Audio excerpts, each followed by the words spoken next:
Invitamos a la gente que nos acompaña el día de hoy para que tome asiento, ubicación, además para participar entonces de este último plenario incluso que vamos a tener, un foro que así como los anteriores han sido materiales muy bien recibidos, muy instructivos, con muchos datos que hablan acerca de la proyección, el futuro y por supuesto el camino que trazan desde el mundo de la acuicultura.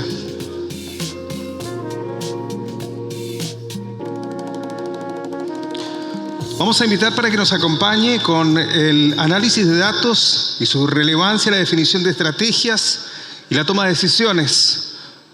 Llamamos a este escenario para que nos acompañe Daniel Jiménez. Él es epidemiólogo de Aquabranch. Bienvenido, gracias por acompañarnos también en el día de hoy. Asiento, por favor, pasen. Los invitamos entonces para disfrutar también de la conferencia del panel que nos va a brindar el día de hoy Daniel Jiménez. Le damos un aplauso de bienvenida.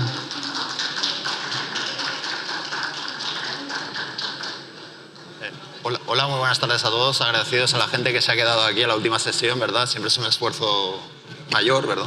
Permanecer hasta la última sesión. Esta presentación fue diseñada por Jaime Glasner, es el que la tenía que presentar y yo básicamente soy el reemplazo, ¿verdad? Básicamente el tema a abordar hoy en día es que la acuicultura es una actividad productiva muy desafiante, ¿verdad? Los peces están debajo del agua, estamos trabajando con no un grupito de peces, sino miles o cientos de miles de peces, ¿verdad? En 3D, ¿verdad? Esto para el productor supone un desafío porque el productor no entiende básicamente lo que le está pasando al pez, ¿verdad? Y no entiende lo que le pasa al pez, y no entiende cuándo se enferma, y no entiende cuál es la mejor medida de mitigación. Por tanto, el uso de los datos, básicamente, a través de su análisis, permite definir estrategias, básicamente, de mitigación y ayudar en la toma de decisiones. Ya, estamos en un mundo, básicamente, que se incrementa cada vez más el número de datos, la disponibilidad de los datos por nuevas tecnologías, ¿verdad? Hay un incremento de los datos de un 40% de un año para el otro. Esto también es análogo en la acuicultura, ¿verdad? Por ejemplo, para nosotros, para Aquabench, nosotros en general hace 10 años trabajábamos con apenas 3 o 4 datos, ¿verdad? Datos de mortalidad, datos de cáligos y algunos datos productivos. Hoy en día hemos ampliado las bases de datos de forma enorme, ¿verdad? Tenemos muchos más datos, datos de tratamiento en las diferentes fases de producción, engorda. Tenemos también datos de calidad y datos a nivel ambiental, ¿verdad? También hay otro problema, ¿verdad? Que ha cambiado la agregación, el nivel de agregación de los datos. En un principio trabajamos, por ejemplo, de datos a nivel de centros. Hoy en día estamos trabajando con datos a nivel de jaula. Se trabajaba a nivel mensual. Hoy en día, por ejemplo, el data de tipo ambiental, como han escuchado ustedes, ya tienen datos a nivel de segundo. El procesamiento y el análisis de estos datos, básicamente lo que puede, o lo que va a permitir, o lo que debería permitir, es básicamente ayudar a mejorar los rendimientos en peces, la productividad, el manejo sanitario y, en definitiva, disminuir los problemas de tipo ambiental que crea la acuicultura. Básicamente, este paper, FORE, Biosystem Engineering, ideó básicamente esta idea que es la acuicultura de precisión, ¿verdad? Que es un concepto copiado, tomado, básicamente, la acuicultura de precisión, ¿verdad? Que es un concepto tomado de la agricultura de precisión, básicamente. Entonces, lo que hace es simplifica el ciclo productivo. A ver, ¿es esto? Voy a poner acá. Simplifica el ciclo productivo en 4 procesos. Uno que es observar, que está aquí abajo, ¿verdad? Uno va, toma la muestra de peces, los pesa o mira los cáligos, ¿verdad? A partir de esta observación hace una interpretación. Por ejemplo, uno quiere estimar la biomasa de peces en un centro, ¿verdad? Y luego toma la decisión, ¿verdad? Mira las curvas de crecimiento y dice, mira, mi biomasa está por debajo y lo que debo hacer ahora es alimentar más a estos peces, ¿no? O darle otro tipo de dieta. Y actúa en consecuencia, ¿verdad? Que es, por ejemplo, dar más alimento a los peces. Entonces, todo este proceso, básicamente, hoy en día se realiza a través de personas, ¿verdad? Y estos procesos, lo que sería interesante, básicamente, es utilizar, básicamente, soluciones de ingeniería y de tecnologías, básicamente, que complementen o que ayuden a los productores en cada uno de estos procesos. Para implementar este concepto de acuicultura de precisión, básicamente hace falta una cantidad ingente de datos, que es hoy en día lo que está acumulando la industria, ¿verdad? Y como han oído aquí en esta charla muchas veces, el manejo de los datos hoy en día es diferente, ¿ya? Antes, hace apenas una década, nosotros trabajábamos con planillas Excel, tenemos unos pocos datos de mortalidad y productivos, y hoy en día tenemos muchísimos datos. Eso implica un procesamiento de los datos diferente, un análisis de los datos, se tienen que subir a una nube, ¿verdad? Se analizan a través de algoritmos, y a partir de aquí podemos construir herramientas que básicamente permiten a los productores hacer un monitoreo, tomar un soporte de decisión, una toma de decisión y aplicar un protocolo estándar, básicamente, que ayuda a mejoras de tipo productivo. Entonces, esto es lo que hacemos en Aquabench. Básicamente es ayudar a los productores, básicamente, los diferentes desafíos que tienen, tanto sanitario como productivamente. Aquabench está dividido en 4 áreas diferentes. Una área es el área de proyectos, básicamente, y el área de proyectos básicamente se enfoca en los desafíos principales de la industria. Los desafíos principales de la industria históricamente han sido el SRS y el Caligos. Pero estamos ampliando estas áreas, ¿verdad? Y ahora hoy en día ya vamos a enfermedades emergentes como lo que son branquias y como lo que son, por ejemplo, problemas, otras contingencias como los problemas de melanosis en planta. Tenemos una área de auditorías que básicamente lo que hacen es miran que se aplica la normativa o los protocolos internos que tienen las empresas para minimizar el riesgo de transmisión de enfermedades infecciosas, ¿verdad? Entonces tenemos un equipo especializado de personas que sale a terreno, ¿verdad? Evalúa las fallas en los diferentes equipos y básicamente mira que las soluciones sean implementadas de forma adecuada en este sentido.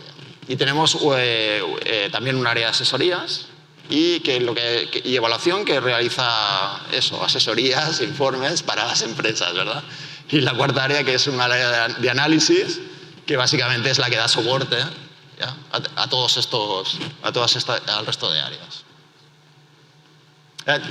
Esto me voy a ir al último ejemplo, pero básicamente estos son ejemplos de la forma que tenemos de analizar los datos, ¿no? Le hemos cambiado, para según qué cosas, yo creo que nos ponemos un poco creativos e intentamos cambiar la forma del análisis para hacer una mejor interpretación básicamente de lo que está pasando en terreno. Y lo puedo, de forma muy rápida, no sé si tengo tiempo. Sí. Básicamente esto es las mortalidades que se producen en peces, se hace un registro único de la mortalidad y se excluyen el resto de mortalidades. Uno cuando se detalla la mortalidad se dice se ha muerto por SRS y uno no sabe qué más tenía, ¿no? Uno toma un pez del agua, lo mira y tiene la boca chueca, le falta una aleta, se le han comido la cola, un lobo, está lleno de SRS y bueno, el operario del centro tiene que decidir de qué se ha muerto el pez, ¿verdad? Y esa decisión puede venir condicionada por razones subjetivas, por motivos de empresa o por la situación sanitaria, ¿verdad? Cuando se analizan esos datos, ¿verdad? El resultado de esos datos puede dar una interpretación sesgada y errónea, ¿verdad? Entonces, esto es una aproximación diferente en que básicamente lo que se hizo es, de todas las mortalidades, se creó un perfil de mortalidad para cada una de las jaulas, ¿verdad? Y este perfil de mortalidad se hizo una reducción dimensional, básicamente para quitar aquellos perfiles que no eran relevantes, y se hizo un análisis de clúster para agrupar las jaulas que tenían perfiles en común, ¿ya? Y luego se miró, se comparó estos diferentes perfiles con las eficacias, por ejemplo, que daban las vacunas. Este tipo de aproximación es interesante, ¿verdad? Porque al final lo que uno quiere saber es cómo funcionan los diferentes productos o vacunas en diferentes escenarios, ¿no? Un productor quiere ir ahí y saber, bueno, yo tengo estas jaulas, cómo va a funcionar mi producto, y una casa farmacéutica quiere saber cuando va a vender un producto, en qué escenarios va a funcionar y en qué escenarios no va a funcionar. Y por último, esta es una aplicación de Aquabench que está en desarrollo, lo siento, no pueden ir en la web y mirarlo, pero básicamente consiste en todos aquellos datos que tenemos en la nube, que son datos productivos y sanitarios, construir una aplicación a través del celular o en web, que básicamente los productores puedan ir, ¿verdad? Mirar su mapa en terreno y mirar variables de tipo productivo, sanitario y ambiental y tomar que básicamente les ayudan a hacer una toma de la decisión, ¿verdad? Tengo que hacer algo, tenemos una alerta, tengo que hacer un tratamiento, me tengo que coordinar con otros productores. Ya, eso sería todo. Muchas gracias a todos.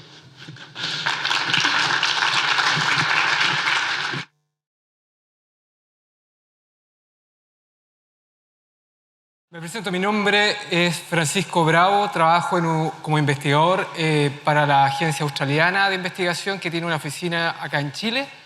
Y lo que les vamos a mostrar hoy día, o lo que les quiero mostrar hoy día, un poco el resultado de los esfuerzos de investigación que venimos haciendo desde más o menos el 2017 en el área de acuicultura y particularmente en el área de engorda, ¿sí?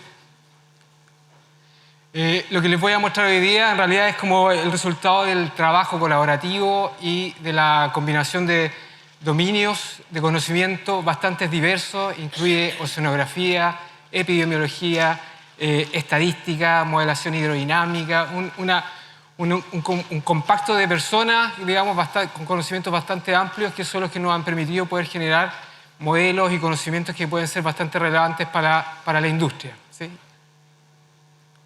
Eso. Y un poquito voy a poner un par de diapositivas que son más de carácter introductoria. Como ustedes saben, ¿cierto? La analítica de datos en general puede tener varios propósitos, ¿cierto? Y el primero y el más básico, que generalmente cubre bien las universidades y los centros de investigación, es simplemente poder ganar comprensión, ¿cierto?, de fenómenos ambientales, epidemiológicos, ¿cierto?, relacionados con la acuicultura, conocimiento y testear hipótesis, ¿cierto?, por un lado.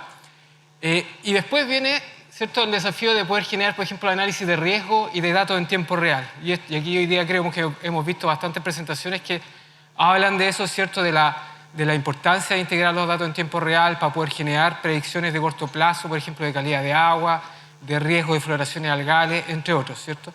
Pero esa es como la escala un poco más táctico, operativa, digamos, del día a día, pero también los modelos matemáticos o todos estos esfuerzos de integración de datos también se pueden utilizar para poder afrontar decisiones que son más de carácter estratégico, más de carácter de industria, que tienen que ver con preguntas que a veces son más de carácter de bien público, digamos, que tienen sobre el manejo de la industria. Y eso es un poco lo que les quiero mostrar en una serie de ejemplos que voy a mostrar a continuación.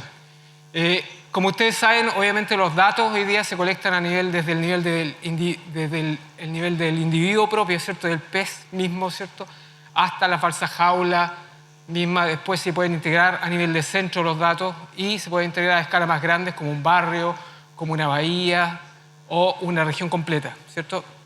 Y en cada uno de esos niveles de análisis, ¿cierto?, nosotros podemos ir a través de la integración de datos respondiendo a distintas preguntas de interés de la industria.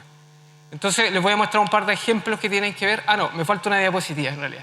Y un poco lo que quiero concentrarme hoy día como ejemplos son varios casos de modelamiento donde hemos integrado información de todos estos aspectos que están acá. Los aspectos ambientales, por ejemplo, relacionados a la transmisión acuática de enfermedades entre centros de cultivo, las condiciones ambientales como la temperatura y la salida del agua, el riesgo de floraciones algales nocivas. Hay mucha información ambiental que hoy día está disponible, a la cual hemos ido accediendo en los últimos años, ¿cierto?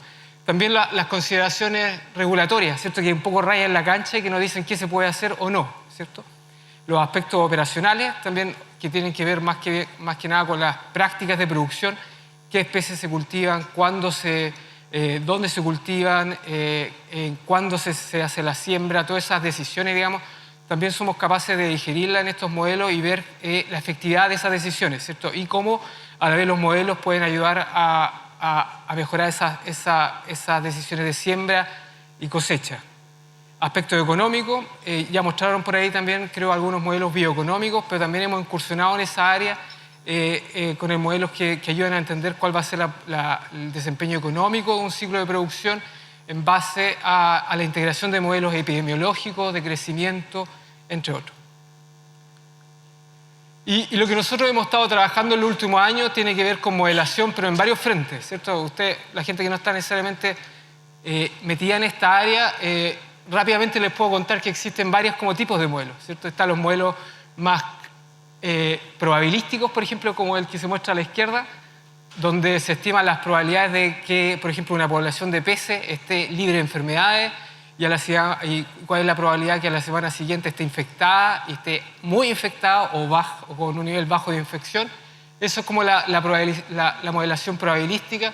Pero también hemos trabajado con modelos deterministas que se llaman, o por ejemplo modelos de corrientes que permiten entender los patrones de corrientes que pueden afectar, por ejemplo, la dispersión de patógenos en el agua, y también modelos ya más de ajuste de datos, ¿cierto? Modelos que nos ayudan a predecir el crecimiento, por ejemplo, de los peces en relación a variables ambientales como la temperatura, el alimento y otras variables, ¿sí? Y lo que les voy a mostrar como ejemplo son integraciones de todos estos tipos de modelos en modelos más predictivos. Estos son datos reales, en realidad. Estos son datos más o menos desde el 2012 al 2015 respecto de la incidencia o de la ocurrencia de mortalidad por SRS en la región de los lagos y en la región de Aysén. Y ustedes pueden ver con esos colores, ¿cierto?, cómo la mayoría de los centros están en muchos casos con bajo nivel de mortalidad o mortalidad moderada a través de los ciclos de producción. Y nosotros lo que queremos es poder reproducir esto, ¿cierto?, a través de los modelos. Entonces lo que hicimos en este caso, por ejemplo, fue simplemente, no tan simplemente, pero desarrollar un modelo de probabilidades que nos permitía estimar cuál es la probabilidad de infección a través del ciclo de producción, y eso lo fuimos escalando en el fondo que estaban desarrollados a nivel de centro, y lo escalamos, hicimos muchas modelaciones conjuntas para poder entender las dinámicas a nivel de región. ¿Y qué aprendimos de eso? Los detalles los puedo comentar después, pero hay varios aprendizajes que yo creo que son interesantes que tienen que ver con la escala de manejo más regional de la industria, y son lo que se muestran ahí. Por ejemplo, un aprendizaje interesante es que los barrios en general tienden a hacer siembras simultáneas de todos los centros de cultivo. Y lo que nosotros fuimos jugando con el modelo es qué pasa si sembramos centros de manera escalonada, con una semana, por ejemplo, de desfase o 2 semanas de desfase. Y ahí encontramos que ese factor realmente puede incidir en la enfermedad. Puede haber una reducción del riesgo de enfermedades cuando uno tiene una siembra escalonada de los centros. Hay más detalle ahí, pero es un poco bien en genérico. También que cambiar la fecha de siembra, ¿cierto?, como dice ahí, puede resultar también beneficioso, ¿cierto?, debido a los beneficios de aguas más frías. Cuando tú siembras durante periodos más fríos, los peces en general pueden tener menores tasas de crecimiento, pero lo puedes proteger esos peces durante las fases más tempranas de desarrollo, que son más críticas. Y también miramos el descanso sanitario con estos modelos. ¿Qué pasa si tenemos descanso de más de 3 meses? Ayuda a reducir la probabilidad de que ocurran enfermedades o que ocurran mortalidades por SRS. Lo que descubrimos que no, en realidad, que los 3 meses en este caso es suficiente para reducir el riesgo de enfermedades entre ciclos productivos. El segundo caso que les quiero mostrar también es un poquito más complejo, pero lo que hicimos fue combinar un modelo de aerodinámica y de conectividad. Lo que muestra la imagen acá, ¿cierto?, es cómo ese centro que está ahí al centro está conectado con todos esos centros agua abajo a través de las corrientes marinas. Entonces, si ese centro se infecta, obviamente tiene la probabilidad existe la posibilidad de que pueda transmitir la enfermedad agua abajo, ¿cierto? Y eso se logra con un modelo de hidrodinámica y de dispersión de partículas. Pero no nos quedamos hasta ahí, en realidad. Después tomamos los datos de Serna Pesca en un proyecto que hicimos en el 2017 sobre la incidencia de SRS para poder estimar cuáles son las escalas de conectividad, para poder entender cuál es la conectividad realizada, le llaman, ¿cierto? La conectividad real que se ve en los centros de cultivo. Y lo que muestra este gráfico que está acá, los puntitos azules, por ejemplo, estos son ciclos de producción, desde la semana 0 de siembra hasta la semana 80 o algo así. Y lo que está aquí graficado son los resultados de más de 200 ciclos de producción, ¿ya? Entonces lo que muestran los puntitos azules básicamente es que a la semana, no sé, a la semana 25 o 30, en general más del 80% de los centros de cultivo en esos años que analizamos se contaminaban, o sea, se contagiaban con SRS y empezaban a mostrar mortalidades por SRS. Entonces nosotros lo que queríamos saber, bueno, cuáles son los factores que explican eso, ¿cierto? Y nos concentramos en los aspectos ambientales y miramos la conectividad, ¿cierto? Entonces le preguntamos al modelo, ¿qué pasa si tenemos un centro completamente aislado? ¿Cuál es la probabilidad de que existan mortalidades por SRS en el ciclo de producción? Que es lo que se muestra en verde. No sé, la probabilidad de llegar al 40% al final del ciclo de producción.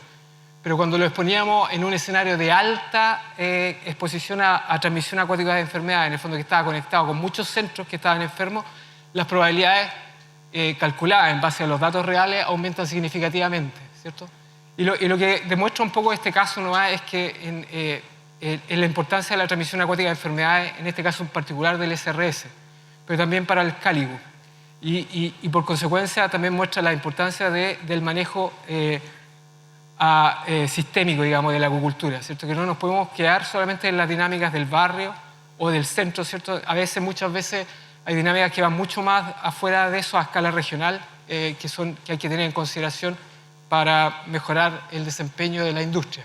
Y particularmente, por ejemplo, para poder bajar el consumo de antibióticos, ¿cierto? Si es que los centros se están reinfectando constantemente, el uso de antibióticos es mucho mayor. ¿Ese es el tiempo?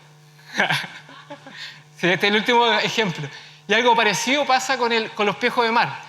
Esta es otra simulación donde básicamente vimos cuál es la probabilidad de que un centro se infecte, ¿cierto?, con cáligo, esto en Canadá, si está expuesto a ningún centro o hasta 60 centros a su alrededor, ¿cierto?, en un radio, en este caso, como de 30 kilómetros que estuvimos mirando. Y lo que muestra la curva roja, si ustedes ven, es que la probabilidad de estar libre de enfermedad a la semana 40, todavía existe probabilidad de estar libre de enfermedad más o menos a la semana 40, comparado con el caso que es como morado, ¿cierto?, que inmediatamente, básicamente, a la semana 5 ya las probabilidades de que esté libre de cáligo son 0, ¿cierto? Eso de acuerdo a los datos de este caso en Canadá. Entonces, bueno, un poco para ir cerrando, en realidad, ¿en qué estamos hoy día? Estamos trabajando, por ejemplo, con Canadá, con la Universidad de Dalhousie, con InnovaSea, pero en Canadá también, para poder generar modelos de predicción de oxígeno de corto plazo, digamos, en 24 horas, también para poder trabajar en la predicción de floraciones algales nocivas y también en mejores modelos, ¿cierto?, para poder entender las dinámicas de enfermedades en los centros de cultivo. Y muchos de estos modelos, que han sido obviamente generados con recursos públicos, de hecho están disponibles para su utilización en esa página. Si ustedes entran a cyro.cl pueden encontrar esos modelos, son más bien de carácter exploratorio, o sea, diseñamos aplicaciones que son como para que la gente pueda jugar con ellas, ¿cierto? No es que necesariamente la puedas aplicar a tu centro específico, ¿cierto? Pero ese conocimiento es de uso público y está ahí disponible para que pueda ser consultado. Y bueno, con eso termino y les doy las gracias por su tiempo.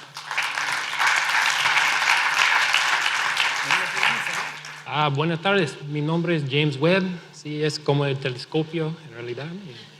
Usualmente yo creo que voy a empezar con una broma, pero es muy tarde en realidad y ya no es necesario. En lugar de la broma, yo voy a hablar sobre la integración de datos, los primeros pasos de integración y especialmente usando ejemplos de mortalidad y ejemplos de hidrodinámica y cómo vamos a integrarlos. Ok, voy a empezar aquí en este esquema ya. Todo proceso de análisis empieza con variables. Y como muchas veces queremos como saltar todos los pasos en el interior y llegar a esos modelos predictivos, tener esos herramientas administrativos. Pero muchas veces no es posible para llegar allá, porque nosotros no tenemos todos los datos, la calidad de los datos, hay otros problemas con las variables. Y necesitamos como bajar nuestras expectaciones a veces hasta podemos tener esos datos en el futuro. Y voy a hablar más sobre esa parte, ese análisis exploratorio hoy en el desarrollo de hipótesis. Y esa otra herramienta, el dashboard, que puede ser útil sin un modelo completamente predictivo. Voy a usar algunos ejemplos. Voy a mirar la mortalidad, la transformación de datos de mortalidad, también como la integración de esos datos con datos de hidrodinámica. Más tarde voy a terminar con cómo esos datos conducen a la hipótesis y convierten en dashboard. Aquí es mortalidad en jaulas. Y es una métrica súper importante, pero a veces puede ser muy difícil a visualizar. Y podemos ver un ejemplo allá, es mortalidad por día a través de un ciclo de producción en una jaula. Ya es muy ruidoso, hay picos y valles, y como siempre podemos hacerlo peor en realidad. Podemos hacer una superposición de muchas jaulas, es algo que a veces parece un desastre.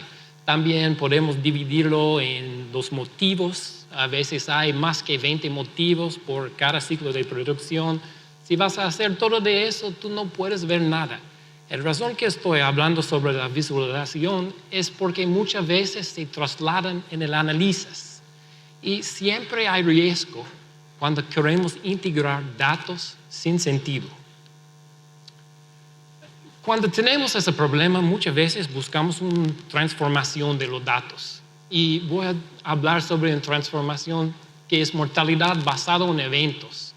Es en contraste con mortalidad basada en razón, que es normal con los datos de mortalidad de un centro, por ejemplo. En realidad no es algo nuevo, es basada en esas funciones de mortalidad acumulada, que son muy comunes en la literatura. Podemos ver un ejemplo allá, donde vamos a expresar mortalidad en esa forma sigmoide. Funciona excelente en papeles y estudios científicos donde solo hay un factor causando inmortalidad. Pero en la práctica es más complejo porque tenemos una secuencia de eventos de mortalidad y necesitamos separarlos. Podemos ver como los dos métodos aquí, esa es mortalidad por día arriba y entonces mortalidad acumulada bajo. Necesitamos como separar esos eventos y usamos matemática para hacerlo. Aquí solo es un ejemplo usando un proceso de cálculo, uso derivativos para como definir esas ventanas de los eventos. Cuando tenemos esas ventajas definidas, podemos caber un modelo sigmoide en esas áreas. Podemos verlo en esa última figura en azul, allá. Cuando tenemos los modelos, son asociados con otras métricas que pueden ser importantes por la modelación. Tenemos el día de máxima mortalidad en el ciclo de producción, la magnitud, que es el número de mortalidades en el evento. Una medida de esa inclinación de la curva es relacionada a si es un evento crónico o agudo. Y también esa ventana. La ventana es muy importante porque podemos reaplicar ese asunto de razones y esta vez podemos hacer como un puntaje de probabilidad. Podemos ver algunos ejemplos allá. Todas las mortalidades entre de la ventana podemos decir cosas como en ese primero que 92% de las mortalidades está relacionada con lobo. En el centro 100% de oxígeno, el otro un poco de oxígeno, un poco de daño bronquial. Si vamos a mirar un centro, después la transformación es mucho más fácil para visualizar. Podemos ver aquí varias jaulas en el centro, como cada línea horizontal es una jaula. Podemos ver cuándo vamos a abastecer y cosechar, es la línea gris. Cada evento de mortalidad es en burbuja en esa, y el tamaño de la burbuja corresponde con el número de mortalidades. También hay esa progresión de la mortalidad, como podemos ver como verde es muy crónica, amarillo más agudo. Pero también podemos ver eso en esas barras azules, que es la ventana de mortalidad. También con cada uno es el razón, el mayor razón y su probabilidad también. Ahora, en realidad, tenemos más confianza en esos datos. Están transformados y podemos integrarlos con otras fuentes. Un ejemplo sencillo es simplemente agregar temperaturas. Temperatura del centro, como de satélites, y podemos ver algo muy típico en Chile. Esa mortalidad en el centro es en la empieza de verano y el pico de verano. No hay sorpresas allá. Que fue importante a nosotros en este caso fue ese evento que está completamente debido a oxígeno, porque era súper grande también, alrededor del 20% de los peces murieron en ese día, o ese evento pequeño. Y entonces la otra cosa es, creo que podemos evitar eso si tuvimos más información. Buscamos más información en corrientes, y corrientes por supuesto son importantes, como entrega oxígeno a jaulas, impacta la natación, comportamiento de peces, pero también las redes y otras estructuras acuícolas del centro. Hay muchas fuentes de corrientes, pero en realidad todos tienen algunas desventajas. No puedo hablar sobre eso en este momento. Aquí estamos usando algunos de satélite Copernicus. Y es importante que como datos de corrientes de agua son vectores, tiene como dirección y velocidad. Y por esa razón es importante tener como la organización del centro también, dónde están las jaulas, cómo están posicionados, porque si queremos hacer útil esa data para el máximo capacidad. Cuando hacemos una integración con esos datos de corrientes, podemos ver, por ejemplo, dirección en rojo y velocidad en azul. Con nuestros eventos de mortalidad en ese centro, podemos ver que había condiciones únicas justo antes de los eventos. Podemos ver que había un cambio de dirección de las corrientes que duran por varias semanas, pero también había un aumento de la velocidad. Y no estamos seguros si esa fue la causa de la mortalidad, pero podemos decir con confianza que sí, hay un alto riesgo de mortalidad en este caso. Vimos eso en una variedad de centros, entre una red de centros, y entonces podemos formar como modelos hipotéticos. Y ese es uno bastante sencillo, pero empieza con el nivel de oxígeno en saturación, que es debido a la temperatura y la salinidad. Es la razón que el verano es tan importante, porque ese nivel es más bajo durante el año. Pero la manera que ese oxígeno está entregado a la jaula es a través de las corrientes. Hay muchos otros factores que pueden reducir el oxígeno. No tengo tiempo para cubrirlo en este momento, pero tenemos ese concepto de oxígeno es entregado a la jaula. Y también tenemos oxígeno consumido en la jaula. Y eso podemos mirar a los modelos bioenergéticos para aprender sobre el oxígeno consumido. En principal, en general depende en la cantidad de alimento, pero también la actividad de los peces. Y allá otra vez corrientes es muy importante porque contribuye a la respiración.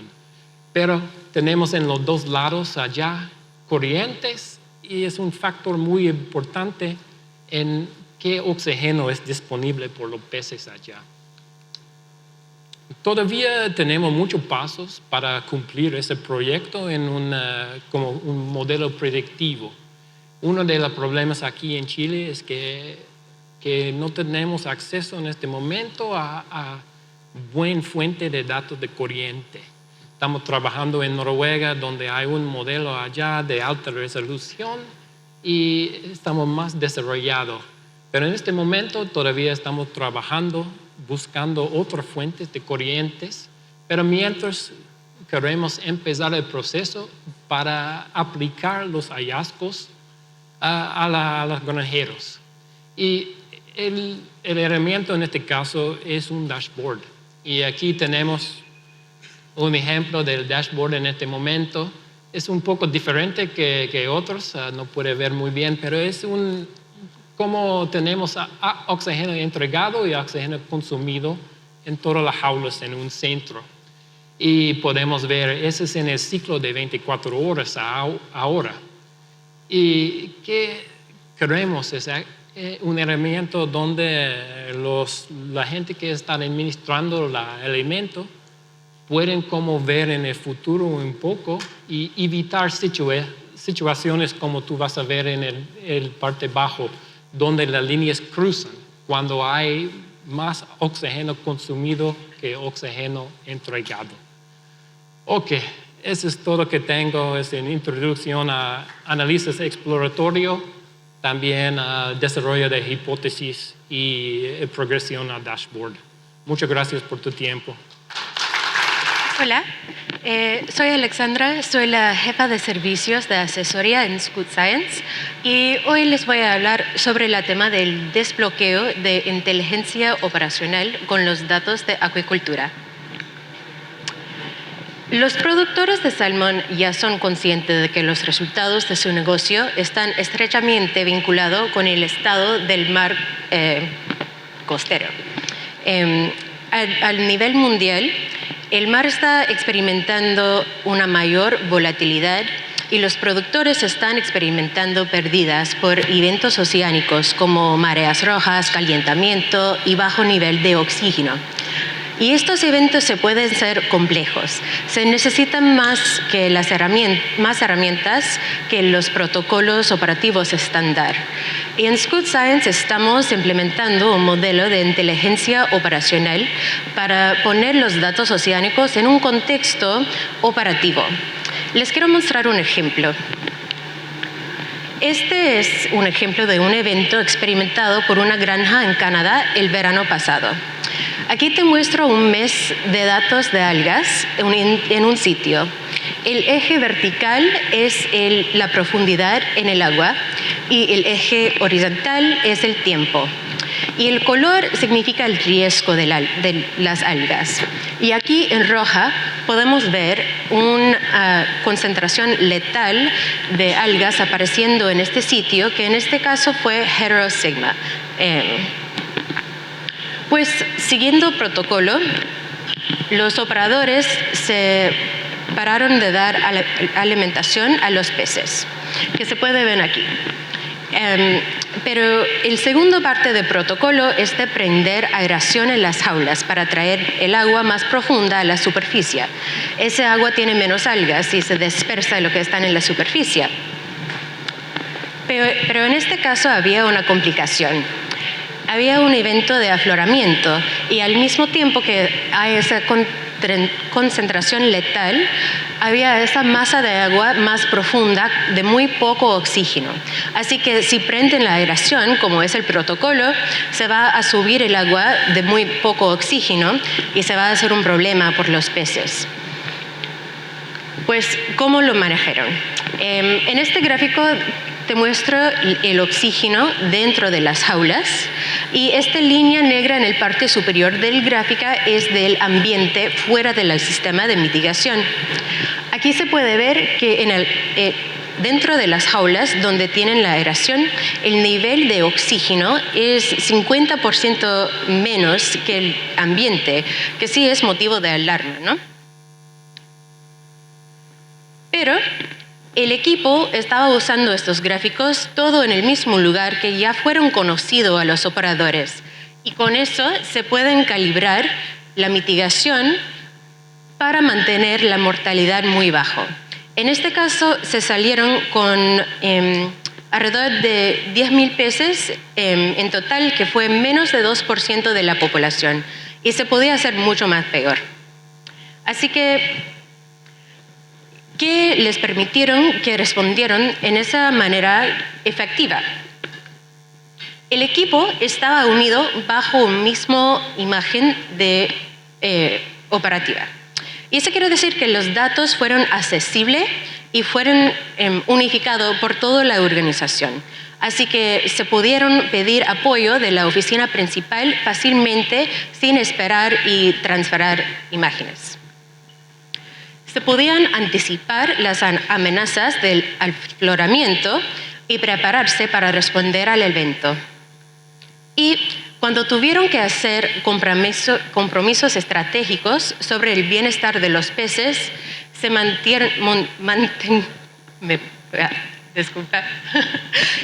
protegieron a los peces cuando fueran más vulnerables.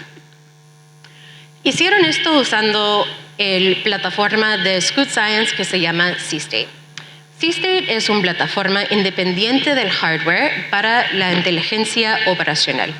Y aquí integramos todos los datos operativos para que son accesibles, sincronizados y para que se puedan utilizar para desarrollar nuevos productos analíticos.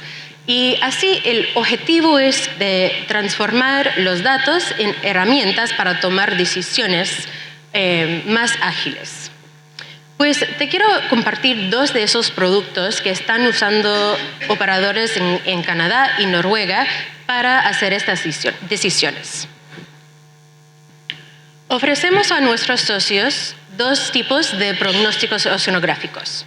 Este es el modelo regional.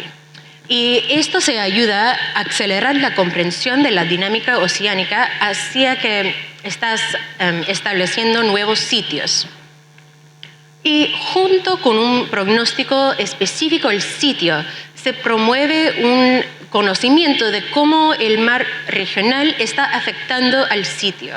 Así que hemos hablado con operadores en la granja que ahora, después de unas semanas o meses, depende, usando el producto, ahora pueden decir que, si yo veo un punto de bajo oxígeno aquí, yo sé que me va a llegar al sitio y lo puedo ver moviendo más cerca. Estos modelos son basados en la física y son impulsados por el clima local y los datos que vienen de los sensores en la granja.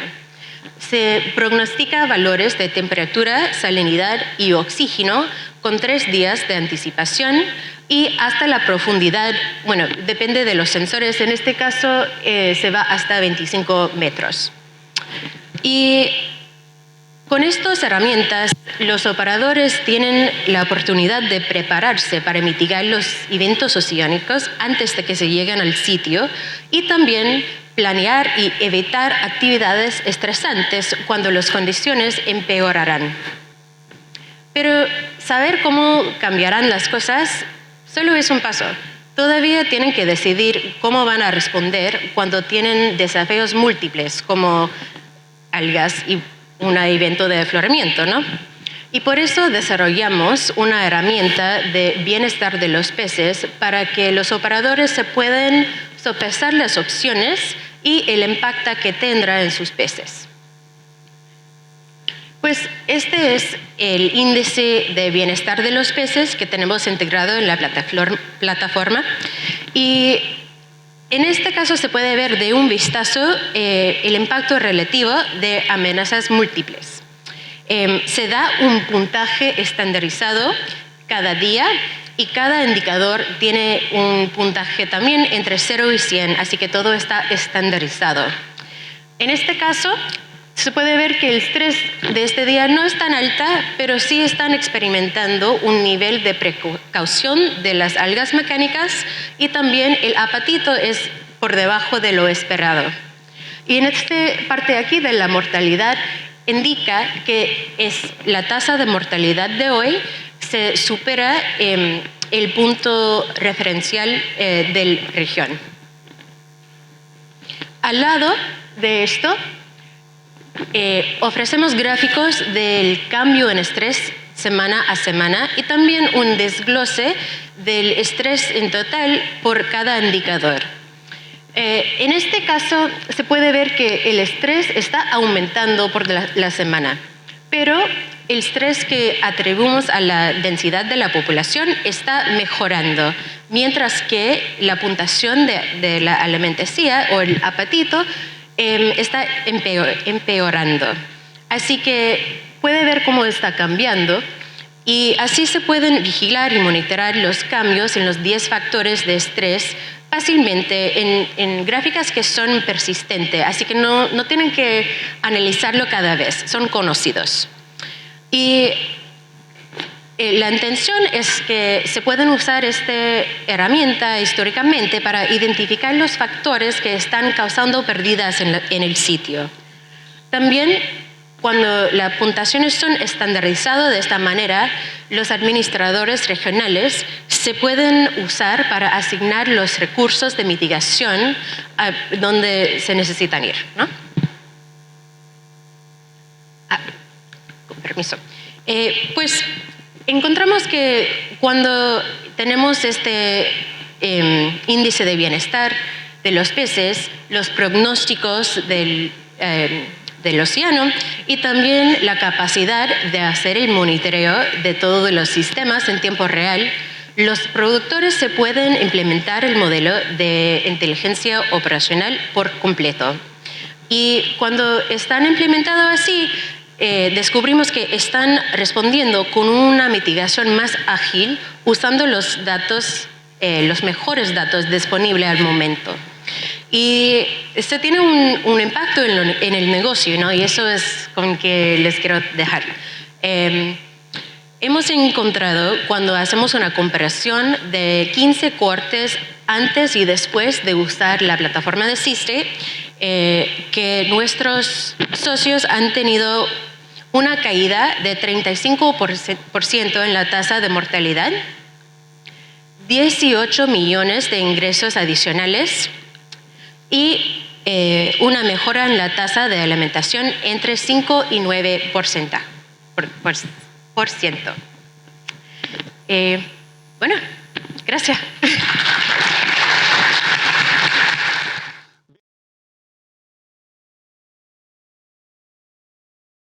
Bien, mi nombre es Óscar Parra, soy el responsable del negocio de acuicultura para MSD Salud Animal Región Sur. Región Sur para nosotros significa Chile y Argentina, ¿ya? Pero como en Argentina casi no hay acuicultura, es básicamente Chile. Pero suena más bonito decir Región Sur, porque suena como más grande, más importante. Yo les quiero dar básicamente dos mensajes hoy día. El primero dice relación con lo que nosotros somos, con lo que nosotros fuimos y lo que somos hoy día como compañía. MSD Salud Animal es una compañía global de origen norteamericano, con una tradición muy larga. Es una compañía que lleva más de un siglo siendo una farmacéutica o una biofarmacéutica. Sin embargo, hoy día, por la importancia que tiene la tecnología en la producción animal y por la velocidad y la urgencia que le imprimen nuestros clientes, nuestros socios estratégicos a esto, es que hoy día ya no somos una compañía biofarmacéutica, sino que somos una compañía biofarmacéutica y de tecnología. Ese es el primer mensaje. Eso en el fondo es una prueba para nosotros y esperamos que para nuestros clientes también, de la importancia que tiene en la producción animal la tecnología, ¿ya? Eso como primera cosa. Ese es el primer mensaje. Y si me lo permiten, voy a llevarlos un poco, los voy a sacar un poco de la industria del salmón, de los salmones, y los voy a llevar un poquito por un paseo bien breve, por otras tecnologías que nosotros tenemos disponibles, por ejemplo, para el caso de la ganadería. Hay tecnologías que son muy de punta, muy innovadoras y que prestan un servicio increíblemente útil a la producción animal. Nosotros, por cierto, estamos involucrados en prácticamente todas las especies de producción animal que tienen interés comercial, ¿cierto? Y además en el mercado de los animales de compañía. Este tipo de tecnologías, por ejemplo, que se da en las salas de ordeña, que se da en la producción de leche, permite que los animales sean monitoreados en tiempo real las 24 horas del día, 24/7, todo el tiempo, y generan una cantidad de data, una cantidad de información importantísima. Este tipo de sistemas, por ejemplo, permite identificar depresiones en la rumia, que es un componente tan importante en el sistema digestivo de los animales, ¿verdad? De estos animales. Permite identificar depresiones en el consumo. Voy a mirar acá, mejor sale más cómodo. Y depresiones de la actividad. Si la vaca normalmente, y perdonen que le hablen en términos tan coloquiales, pero si la vaca normalmente rumia 400 veces en el día, una depresión en la rumia es algo sumamente importante y probablemente la única forma de identificar esa depresión es a través de estos sistemas. Si la vaca camina normalmente 700 pasos en el día, que la vaca camine 200 pasos en el día es una alerta que probablemente les está indicando un problema sanitario. Y si la vaca, por otro lado, deja su actividad normal, ¿ya? Se echa o camina por zonas en donde no está caminando, también genera una alerta importante. Este tipo de sistemas está implementado en muchas lecherías del mundo. Es un sistema que no es nuevo, es muy innovador, pero que presta un servicio impresionante a los productores de leche porque permiten efectivamente identificar al animal que está probablemente con un cuadro patológico. Y es tan así que en sistemas completamente automatizados en producción de leche, cuando el animal luego va a la sala de ordeña y va caminando por esas mangas, hay sensores que identifican al animal y que le cierran con una puerta automática el paso a la sala de ordeña, por lo tanto no se puede ordeñar, y que le abren automáticamente otra puerta o al costado para que pase a un lugar en donde se reúnen los animales que fueron identificados con posibles temas patológicos para que en la tarde llegue el veterinario, ¿cierto?, y pueda implementar una terapia. O sea, todo un sistema completamente automatizado y completamente controlado. En el caso de los cerdos, por ejemplo, hay innovaciones tan importantes como una pistola de vacunación, ¿cierto?, sin aguja. Este es un tema que fue directamente al núcleo del problema de bienestar animal de los cerdos, ¿ya? Porque ya no se les inyectaba con agujas. al lechoncito ya no le dolía, ¿cierto? Además evitó muchos problemas de degradación de calidad por la musculatura con alguna lesión, ¿cierto? Con alguna melanosis, con alguna lesión en carne, y además le hizo un gran favor a los operarios por los graves problemas que significan la autoinyección, que pueden ser cuadros anafilácticos bastante severos. Otro tipo de tecnologías que están disponibles masivamente ya, esta es una tecnología que tiene 20 años, ¿ya? Que se ha ido perfeccionando con el tiempo, pero que está disponible en todo el mundo para la industria de los cerdos. Son vacunaciones sin agujas. Hablando de sin agujas, una inyección directa a la sustentabilidad, porque esta es una tecnología nuestra que evita el uso, en la práctica evita el uso de envases plásticos y envases de vidrio. Estas son partículas virales liofilizadas que vienen en envases 100% reciclables de aluminio y que por lo tanto hacen y rompen el paradigma del uso de botellas plásticas, como les decía, botellas de vidrio, sachets de plástico, y utilizan un receptáculo que es 100% reciclable como el aluminio y son partículas que se disuelven en el agua para la vacunación de pollos. ¿Ya? Se usa masivamente, quitó un problema inmenso, gigante, desde el punto de vista medioambiental. La disminución en el uso de plástico y vidrio con esta tecnología ha sido importantísima en el mundo de los pollos. Y si hablamos de vacunación nuevamente, este tipo de máquinas, por ejemplo, que también son parte de nuestro portafolio, este tipo de máquinas ya no vacuna pollos. Normalmente los pollitos, no sé si saben, pero los pollitos se vacunan cuando tienen un día, cuando recién salen del cascarón. Ahí también tenemos una máquina, unos robots que vacunan pollitos subcutáneamente al día de vida. Esto fue un poco más atrás y vacuna los huevos.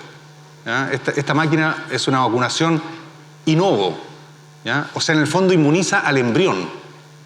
Y de esa manera se ganan un par de semanas muy valiosas de formación de inmunidad para que el pollito, cuando sale del cascarón y se vea enfrentado al patógeno, ya tenga inmunidad formada. Y son máquinas tan sofisticadas que entran bandejas, por ejemplo, de 500 huevos, y esta máquina es capaz de discernir y no vacunar a aquellos huevos que no son viables para evitar perder vacuna. ¿Cómo lo hacen? Hay otras máquinas que lo hacen a través de densidad, con rayos de luz que identifican cuando el huevo cambia de densidad y pueden saber si el huevo tiene un embrión viable o no tiene un embrión viable, pero muchas veces eso se confunde por algunas cosas que le pasan al huevo en sí. Esta máquina logra identificar el latido cardíaco del embrión. Y al identificar el latido cardíaco del embrión, sabe que es un embrión que está vivo y por lo tanto es un embrión viable y la máquina lo vacuna. Si no está viable, simplemente no lo hace. Ese es el nivel de sofisticaciones que hay hoy día en la industria avícola, al vacunar, imagínense, huevos. ¿Ya? Y el negocio de los animales de compañía, que es importantísimo, que ha crecido de manera exponencial en los últimos 10 años. Tenemos tecnologías también muy revolucionarias y muy útiles para los dueños de mascotas. Me imagino que acá más de algún amante de los gatos hay, por eso yo soy un amante de los gatos, por eso puse este ejemplo de los gatos, con sistemas de monitoreo de alimentación, de actividad, de bebida. Para los gatos el agua es importantísima. Y son sistemas, por ejemplo, de alimentación que te permiten saber cuánto alimento te queda, si es alimento seco, alimento húmedo, cuántas veces fue tu animal a alimentarse, qué cantidad de alimento consumió, te permite separar entre alimento medicado por si tienes que darle algún tratamiento o alimento normal, cuánto tiempo pasó alimentándose, etc. Sistemas de monitoreo de actividad de los animales. Tú puedes saber cuántas veces salió tu gato a la calle, cuánto tiempo estuvo afuera, y con toda la data que se genera histórica, tú puedes conocer las rutinas de tu animal. Puedes saber que si normalmente sale 2 veces al día por un periodo de 40 minutos, y eso lo tienes registrado por años, si un día el gato se ausenta 3 horas, ya te genera una alerta, ¿cierto? Seguramente lo está pasando bien, pero te puede generar una reacción y salir a buscar al gato o algo así. Entonces son sistemas muy complejos, no solamente están para gatos, le puse este ejemplo acá, pero hay sistemas para otro tipo de mascotas y más complejos que este y realmente es súper interesante. Eso me lleva al segundo mensaje que yo les quería dar. El segundo mensaje dice relación con inventar la rueda. Hay mucha tecnología hoy día disponible que ha sido muy exitosa, que ha solucionado problemas importantísimos en otras producciones animales, E inventar la rueda no siempre resulta ser el mejor negocio, sobre todo para una industria que lamento decir, pero no es de las más evolucionadas, no es de las más desarrolladas, seguramente porque tiene poco tiempo. Estas otras son industrias, la industria de los aves, de los cerdos, lecherías, son industrias que llevan siglos, ¿ya? Y hay mucha tecnología disponible. Entonces, el segundo mensaje, salgamos y pensemos realmente de manera un poco más amplia. Hay tecnologías disponibles y eso puede acelerar muchísimo el desarrollo de tecnología en acuicultura. Y ahora los devuelvo un poquito, después de este pequeño paseo, los devuelvo un poquito a acuicultura, a salmones, que es lo que nos convoca. En acuicultura MSD tiene una estrategia que es del huevo al plato, from egg to plate, ¿verdad? Porque tenemos tecnologías disponibles para prácticamente todas las etapas del ciclo productivo. Y para aquellas etapas en donde no tenemos disponibles tecnologías actualmente, estamos trabajando en ellas. La idea es poder potenciar las sinergias que todas las tecnologías disponibles para cada una de las etapas generan entre sí, además de producir las sinergias, obviamente, con la industria, con el área farmacéutica, ¿ya? Algunos ejemplos bien rápidos, con marcas propias de nuestra compañía, como es Biomark, una empresa líder en Estados Unidos en el ámbito de la conservación. En Estados Unidos, principalmente, hay muchas exigencias desde el punto de vista de la conservación. Cuando se construyen represas o cuando se desvían cauces de río o se disminuye el volumen de agua de un río por una intervención humana, la ley exige hacer estudios de conservacionismo y monitorear la circulación de peces a través de esos ríos con esos impedimentos físicos. Y Biomark se dedica a eso, instala antenas y sistemas de monitoreo completos que permiten a las instituciones del Estado, en el fondo, del gobierno, controlar el impacto de todas esas intervenciones humanas. Además de sistemas de identificación para la industria de la genética y otra serie de herramientas. Hyperinfusion, que es una tecnología, esto es muy entretenido, es una tecnología que permite aumentar la concentración de oxígeno por adición de oxígeno, pero a nivel molecular. Esta tecnología no trabaja con inyección de oxígeno transformado en burbujas, por ejemplo, sino que aumenta la concentración de oxígeno a nivel molecular, retira algunos gases en el agua e incluye oxígeno. Por lo tanto, permite el aumento de la concentración de oxígeno disponible para la respiración de los peces hasta en 400-450%, sin aumentar la presión total de gases del agua, lo cual es muy importante, como la mayoría de ustedes deben saber. Una tecnología muy buena que seguramente va a estar disponible a través de nosotros ya. Van a matar de global si digo esto, pero creo que el próximo año. No me la cobren esta después. Con Vaki, que es una marca que ustedes seguramente ya conocen, que son equipos de primera línea para el movimiento de peces, conteo de peces, grabación de peces, etc. Esa es una marca ya que está hace bastante tiempo. Con Falcon Biomass, que es nuestra línea de estimadores de biomasa por tecnología óptica, que va a estar siendo lanzada este año. Con DNA Traceback, que es otra tecnología muy revolucionaria. Esto es bastante único en el mundo. Este es un sistema, es una plataforma de trazabilidad que está basada en genética, es trazabilidad genética. Este sistema es tan potente que permite trazar a origen incluso a nivel de centro de cultivo. Y por eso es una herramienta muy potente para la diferenciación cuando uno quiere precisamente resaltar atributos como el origen, en zonas extremas, en centros de agua puras, ¿cierto? Etcétera, etcétera. Y es tan potente que incluso te permite, a través de muestras, hacer la trazabilidad en carne, por ejemplo, de salmón o de otras proteínas que ya esté cocida. O sea, incluso te permite de una hamburguesa que esté frita o que esté cocida, tomar una muestra, enviarla a nuestros laboratorios, que hay varios laboratorios de DNA Traceback en el mundo, y nosotros te podemos decir, en el fondo, les podemos decir de qué centro de cultivo se originó esa hamburguesa que ya está cocida en el plato. Así de potente es la herramienta, se usa en varias otras proteínas animales. Esto es muy usado en ganadería para certificar origen de carnes premium, por ejemplo, de ganado o de cerdo. Se usa en cerdos también bastante, se usa en camarones mucho, con revendedores y procesadores internacionales que compran camarones a diferentes orígenes en países centroamericanos, por ejemplo, pero que exigen ciertas características y tienen que ser camarones extraídos de ciertas granjas específicas. Entonces, este tipo de sistema les permite a esos procesadores en otros países garantizar que el origen está ahí donde dice el contrato.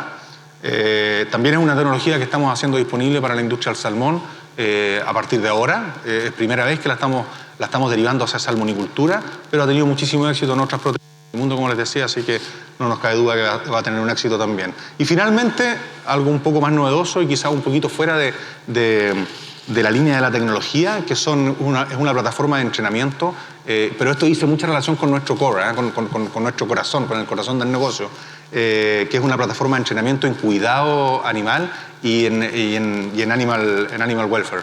Son sitios, una página web en donde las empresas se inscriben y pueden capacitar a todo su personal en estos dos aspectos que son tan importantes. Así que eso es lo que les quería mostrar. Un recorrido un poco rápido, yo sé que están cansados, pero ojalá hayan absorbido algo de esto, porque uno de los mensajes importantes, como les decía, que quería entregar, era que hay mucho dando vuelta afuera. Una compañía como nosotros tiene la posibilidad de traer ese tipo de tecnología, porque esto necesita una evolución mucho más rápida, como lo decían en un panel anterior, y esta es una muy buena posibilidad de hacer eso.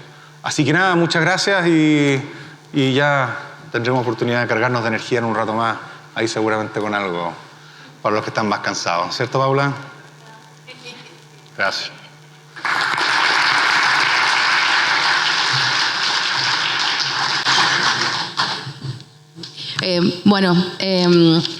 Vamos igualmente a tener el panel de conversación, así que por favor todos los expositores si pueden pasar adelante para poder tener nuestra conversación.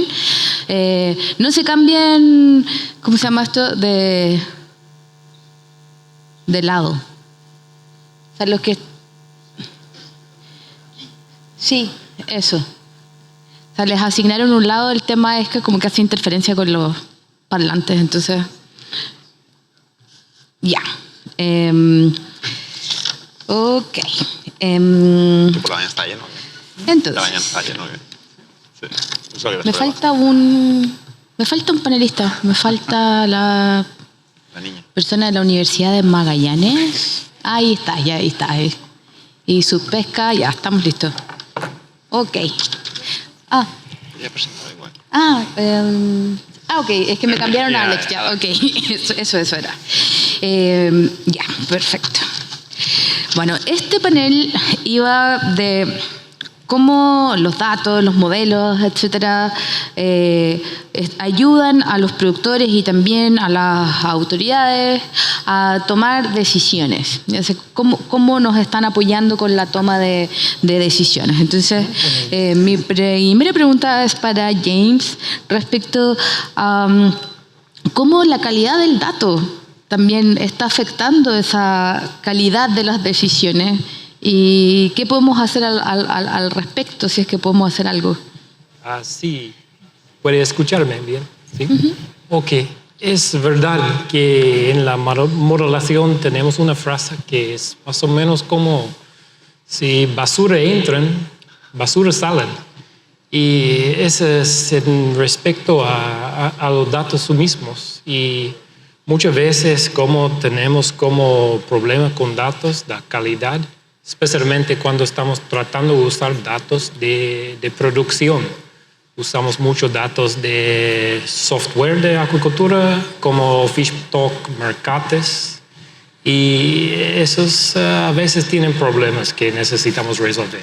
Con mortalidad específico es un caso muy interesante porque sí tiene todos esos motivos, y los motivos son asignados en general en la finca.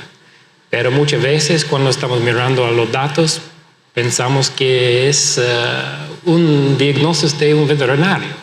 Pero podemos imaginar que no es. Hay problemas con los datos a veces. También con la resolución muchas veces. Por ejemplo, mortalidad, vamos a pensar que es mortalidad en ese día. Pero en realidad todos nosotros conocemos que A veces van a pasar algunos días, va a estar un fin de semana o una fiesta o algo, y entonces vamos a tener como, por ejemplo, no mortalidad por algunos días, y entonces en la día de regresa una gran cantidad de mortalidad. En realidad, según esa transformación, puede aparecer como un evento de mortalidad, pero en realidad solo es algo del proceso de cómo recordamos los datos. Y por eso como es muy complejo, porque queremos como un proceso automático para tomar los datos, ponerlos en modelos y tener respuestas. Pero para saltar ese paso de análisis exploratorio es súper difícil. Y muchos de los datos necesitan como el ojo de un humano primero, y desarrollando esas estrategias para hacerlo en una manera eficiente es importante. Y respecto a eso, Daniel, tú que trabajas en Aquabench y tienen acceso a un porcentaje muy importante de los datos de salmones del Atlántico, por ejemplo, ¿cómo trabajan este tema como de la calidad del dato? ¿Trabajan con ciertos protocolos? ¿Tratan de estandarizar ese envío de información desde los productores? Sí. Sí, o sea, básicamente yo creo que parte de esta pregunta la ha respondido James, ¿verdad? Hay un problema con la calidad de los datos. Muchos de los datos incluso se toman porque la normativa obliga a tomar ese dato, no porque el productor necesariamente requiera ese dato para realizar estudios. Y básicamente los análisis están condicionados y la calidad del dato está condicionado por lo que obliga a la norma, ¿ya? Entonces la utilidad de ese dato para realizar análisis, seguimientos, no es tan buena como uno desearía, ¿verdad? Desde Aquabench básicamente lo que se hace es más un tema de validar los datos, ¿no? O sea, muchas veces, lamentablemente, muchos de los datos todavía se nos entregan a través de planillas Excel, con lo cual hay una parte, un error humano, ¿verdad?, en la incorporación del dato. Entonces nosotros requerimos de equipos, básicamente, que validen ese dato y en caso de error, básicamente tienen que hacer llamadas y corregir el dato si eso fuera necesario. Ese es básicamente digamos que la fase de intervención y mejora del dato que se realiza desde Aquabench.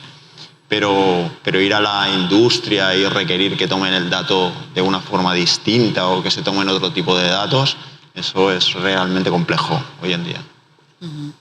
Y desde esa mirada, Francisco, ustedes como CISAIRO trabajaron en unos proyectos grandes asociados a unos fondos y un trabajo conjunto con la Subsecretaría y con Cernapesca.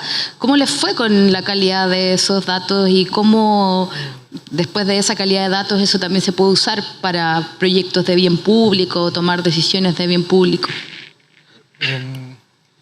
Yo creo que la gente que trabaja en modelamiento de datos saben que el 70 o 80% del tiempo te lo gastáis limpiando la base de datos, ¿cierto? Y entendiendo la base de datos en las primeras fases como de análisis exploratorio. Y recién de ahí el 20% restante es modelación. Y en el caso de Cernapesca, trabajamos mucho con datos de Cernapesca. Los datos obviamente han ido mejorando en calidad en el tiempo, ¿cierto? Al inicio se tiraba todo dentro de la caja, pero con el tiempo se han ido generando mecanismos para poder mejorar la captura de información. Y validadores de datos y ese tipo de cosas han sido importantes, creo yo, para poder tener sets de datos robustos que permitan construir modelos, ¿cierto? Ahora, lo que creo que es importante también, por lo menos para nosotros, desde nuestro rol quizás como proveedores de ciencia, digamos, es que muchos de los conocimientos que generamos son como de bien público. Y pueden ayudar, yo creo, a responder preguntas que que van más allá de una empresa en particular o de un centro en particular, ¿cierto? Y que son desafíos de la industria que tienen que ver con, como mencionaban, la reducción del consumo de antibióticos o entender, por ejemplo, las dinámicas de transmisión de enfermedades, ¿cierto? Que para poder solucionarlas tienen que haber esfuerzos coordinados de toda la industria, de todos los centros que operan en la región de los lagos, por ejemplo, porque los potenciales de transmisión son enormes dentro de la región de los lagos. Entonces, nada, yo creo que ahí está el desafío, ¿cierto?, de seguir trabajando, de seguir construyendo colaboraciones con la industria y con las empresas también que están proveyendo servicios a la industria directamente y con la ciencia, ¿cierto?, que está detrás. Y desde ese punto de vista, Scott Science tiene este tema de inteligencia operacional. Entonces, ¿cómo ese concepto también quizás está apoyando el tema de mejorar la calidad del dato? Porque cuando yo puedo usar el dato para tomar decisiones, también entiendo la importancia de tomarlo de buena forma o me acerca más a aquello. Yeah, can you hear me out there? Yeah. Now, can you hear me? Yeah. Yeah, I mean, I think with all the discussion around data quality is totally valid, and I have a background in science, and I'd say, making sure we have good data in, it's key to being able to develop data-driven decision-making and data-driven decision-making tools. But I think one thing that I really want to emphasize is currently the aquaculture industry is sitting on some of the highest resolution ocean observing data on the planet. I mean, the farms today are collecting data in the nooks and crannies of the coast that are, some of the hardest regions of the world to sample. And I think that the ability right now for all of the farms to work off of a common operating picture describing the variability of the ocean and extreme events unfolding in the ocean, like that's here today. And it's going to get better and better as we, develop new tools to work with the data. But I think one of the core things is that every team today can work off of a pretty common understanding of the background ocean and how it's changing, and they can start to implement mitigation at the right time, and I think really importantly, figure out when to stop doing mitigation. And then with all this data that's available and all these new tools, they can go as a team back to every extreme ocean event and see, did we do a good job? How do we adjust our standard operating procedures? And I think that's I think there's a really positive kind of framework already in place, even without having to look to the future for better and better data. There's a lot to work off of, already. Yeah. Ahora me voy a pasar al otro lado del panel. Entonces, hemos hablado sobre tecnología, sobre datos, cómo utilizamos estos modelos para tomar decisiones, y para eso necesitamos profesionales que estén capacitados para poder llevar a cabo este proceso de transformación digital. Desde esa perspectiva, Claudio, como decano de la Facultad de Ingeniería de la Universidad de Magallanes, ¿cómo están trabajando el poder proveer de estos profesionales que estén capacitados para llevar este proceso? Sin duda es un gran desafío para la educación generar profesionales actualizados, generar profesionales que sean pertinentes. Estamos hablando de tecnologías que tienen 20, 15, 10, 5 años. Entonces esto nos reta a nosotros como docentes a entregar nueva información, nuevo conocimiento a nuestros titulados. ¿Cómo se puede lograr esto o cómo lo estamos enfrentando? Sin duda desde la asociación con otras universidades y la asociación con la industria. Con otras universidades, en la mañana hablaban, por ejemplo, de un centro único en Chile, del cual habían muy pocos en todo el mundo. Evidentemente no pueden haber varios centros en Chile, pero sí todas las regiones o todos nos podemos asociar a ese centro de manera de poder trabajar lo mejor posible. Con la industria, ustedes, la parte de la industria, evidentemente son los que atraen la nueva, o sea, los que tienen el poder de inversión y utilizan esas nuevas tecnologías. Si queremos formar profesionales pertinentes para su industria, es fundamental el asociarse con universidades, especialmente cuando hablamos de una universidad que está aquí en el sur del mundo, al lado de los centros de producción. Entonces, si queremos que nuestros profesionales, si queremos tener profesionales adecuados, pertinentes, con conocimiento, no nos queda más que formar redes de conexión, academia, industria, innovación. Y en eso estamos trabajando. Uh-huh. Buenísimo. Y respecto a esto, Susana, tú que estás en el rol de la generación de las normativas en la Subsecretaría de Pesca, vinculándolo con tu expertise como oceanógrafa y con implementar los cambios normativos para que estas tecnologías lleguen a puerto operacional. ¿Qué nos puedes comentar? ¿Cómo se está avanzando en aquello? Bueno, desde la subsecretaría, a partir del año 2010, que hubo el cambio de ley, tenemos los programas de investigación permanente que son ejecutados a través del Instituto Fomento Pesquero. Por lo que me di cuenta acá, parece que en esta región no se conoce mucho que tenemos varios proyectos que llevan 10 años de recopilación de información oceanográfica, meteorológica, ambiental, que es de uso público y que tiene un estándar en los datos bastante bueno. Y en estándar me refiero a la calidad de los datos, porque da la experiencia que tengo en Subsecretaría de Pesca, lo que me encontré cuando llegué allá es que no hay un estándar. Primero, todos trabajan como quieren los datos, entonces a la hora de recopilar esa información y poder trabajarla en toma de decisiones, en implementar modelos, etcétera, es súper difícil. Eso como punto 1.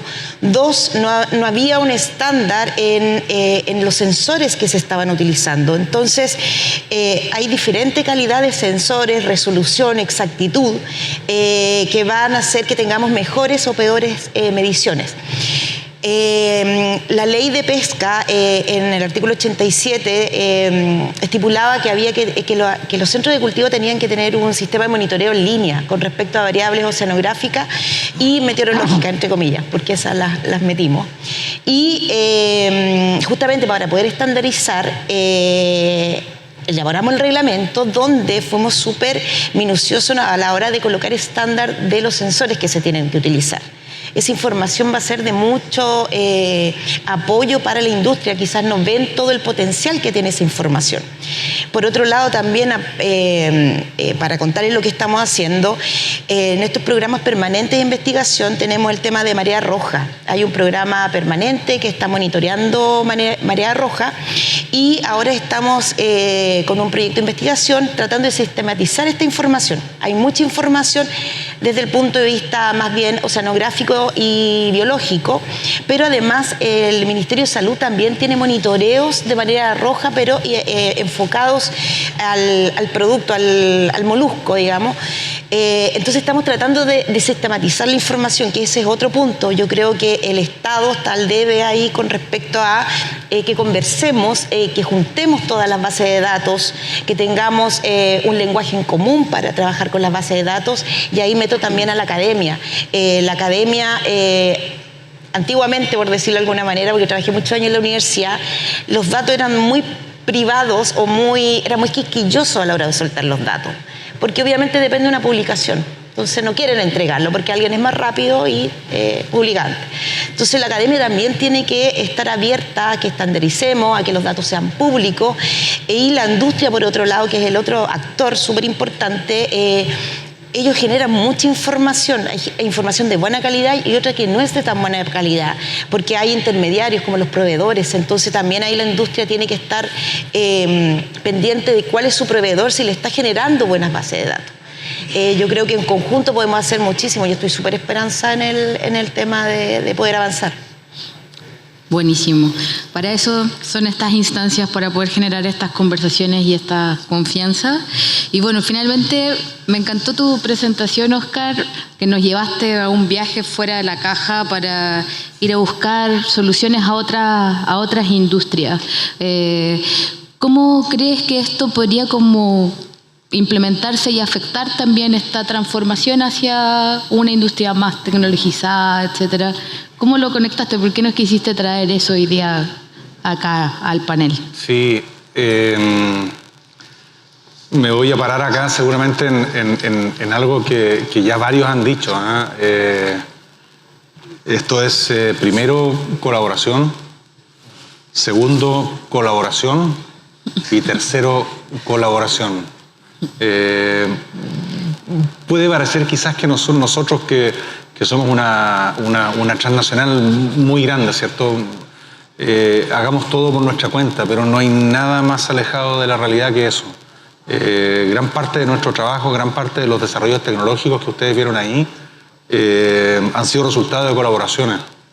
entre privados y públicos, colaboraciones que no necesariamente han estado vinculadas a un desarrollo único, sino que han sido colaboraciones de índole estratégica durante décadas entre empresas, por ejemplo, para solucionar desafíos en un conjunto.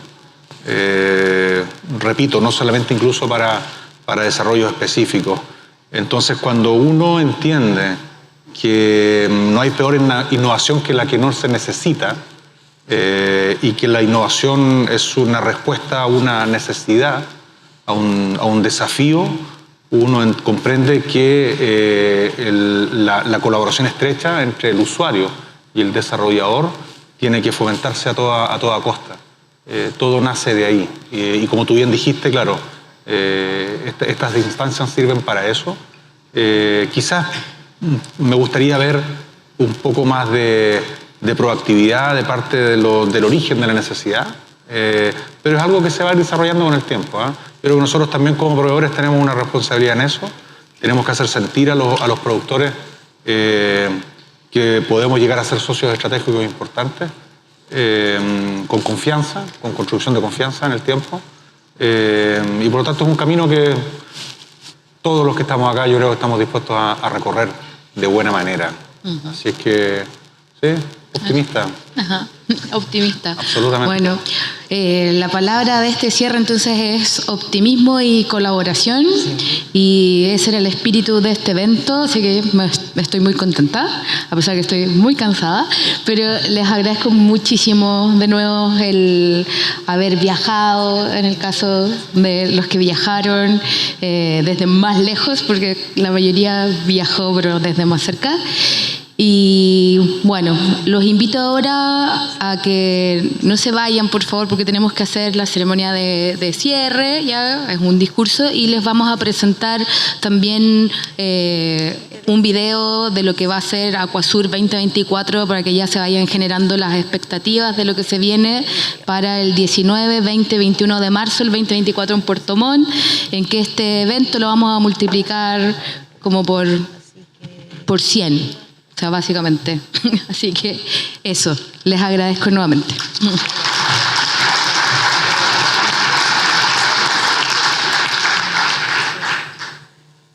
quedamos aquí? Yo creo que sí. ¿Estamos listos?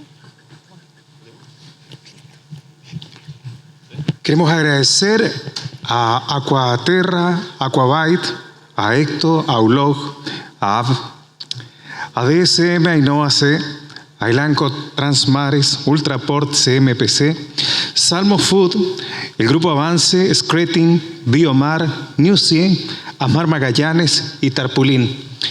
A los panelistas, a ustedes quienes han sido testigos y actores además en este gran momento en el cual hablamos acerca del futuro.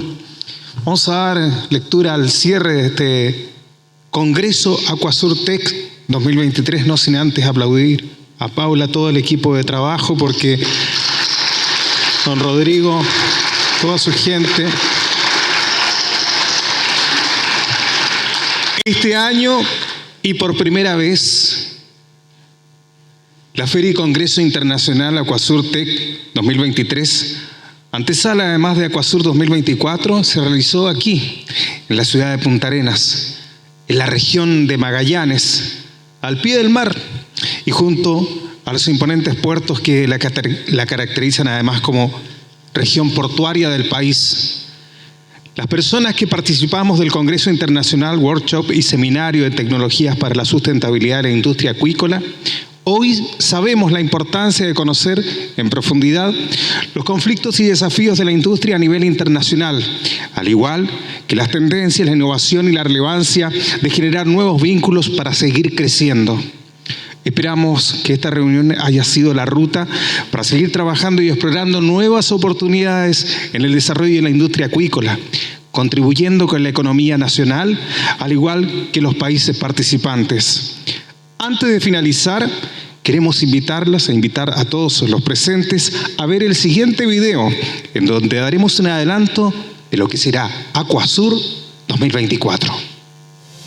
El aumento de la población en el mundo presenta nuevos desafíos al 2030.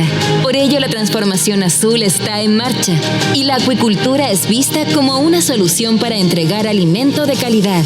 Aquasur 2024 abrirá el debate y pondrá en el centro a los actores relevantes de la acuicultura mundial del 19 al 21 de marzo en Puerto Montt.